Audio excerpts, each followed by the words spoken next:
Sundar C தற்போது நயன்தாராவை வச்சு மூக்குத்தி அம்மன் 2 திரைப்படத்தை இயக்கிட்டு வராரு.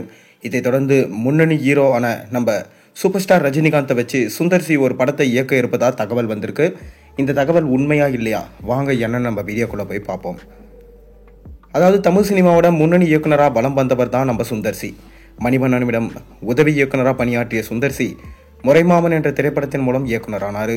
1995ஆம் ஆண்டு வெளியான இந்த படம் மிக பெரும் வெற்றி படமாக அமைஞ்சது. அதைத் தொடர்ந்து கார்த்தி நடிப்பில் வெளியான உள்ளத்தை அள்ளித்தா திரைப்படம் சுந்தர் சிக்கு மிக பெரும் திருப்பு முனையாக கொடுத்தது. அதையடுத்து ரஜினியை வச்சு அருணாச்சலம் என்ற திரைப்படத்தை இயக்கிய வாய்ப்பு அவர் பெற்றார்.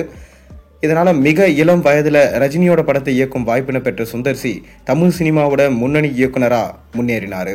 அதன் பிறகு பல ஹிட் படங்களை இயக்கிய சுந்தர் சி ஹீரோவா அறிமுகமானார். தொடர்ந்து ஹீரோவாகவும் இயக்குனராகவும் தயாரிப்பாளராகவும் வலம் வரும் சுந்தர் சி கடந்த ஆண்டு அரண்மனை 4 பாகத்தை இயக்கியிருந்தார்.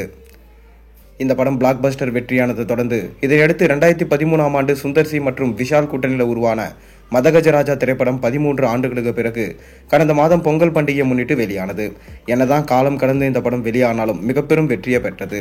இந்த நிலையில தொடர் வெற்றிகளை குவிச்சு வரும் சுந்தர் சி தற்போது நயன்தாராவை வச்சு மூக்குத்தி அம்மன் 2 திரைப்படத்தை இயக்கிட்டு வராரு.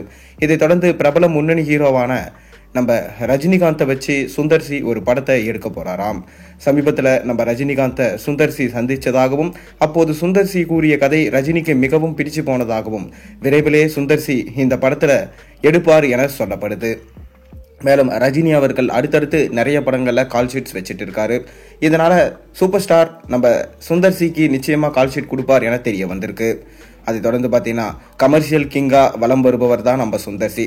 இவரோட இயக்கத்தில் நடிக்க வேண்டும் என்பது அனைவரோட ஆசையா இருந்துட்டு வருது. அதை தொடர்ந்து ரஜினிகாந்தை வச்சு இயக்கணும் படம் எடுக்கணும் என்றது சுந்தர் சியோட கனவா இருந்துட்டு வருதாம். அருணாச்சலம் எப்படி கமர்ஷியல் ரீதியா இட்டாச்சோ அதே போல ஒரு படத்தை கொடுக்கணும், ரஜினியை மீண்டும் அதே போல ஒரு ஃபார்முக்கு கொண்டு வரணும் என சுந்தர் சி பல வருடங்களா கனவு கண்டு வந்திருக்காரு. ஆனா அது இன்ன வரைக்கும் பார்த்தீங்கன்னா நடக்காமலே இருந்திருக்கு. அதுக்கு காரணம் சுந்தர் சி கொடுத்த நிறைய ஃபிளாப் படம்ஸ் தான். அதை தொடர்ந்து இப்ப கண்டிப்பா பார்த்தீங்கன்னா நம்ம ரஜினிகாந்தோடைய படத்தை இயக்குவேன் என சுந்தர் சி சொல்லியிருக்காரு. ரஜினிகாந்தும் அதுக்கு கிரீன் சிக்னல் கொடுத்துட்டாராம்.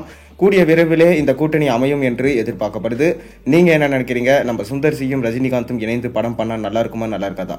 உங்களோட கருத்துக்களை மறக்காம கீழே கமெண்ட்ல சொல்லுங்க. மேலும் சேனலில் போடுற ஒரு வீடியோஸும் பிடிச்சிருந்தா மறக்காம சேனலை சப்ஸ்கிரைப் பண்ணி லைக் பண்ணுங்க, பெல் ஐகானை பிரஸ் பண்ணுங்க.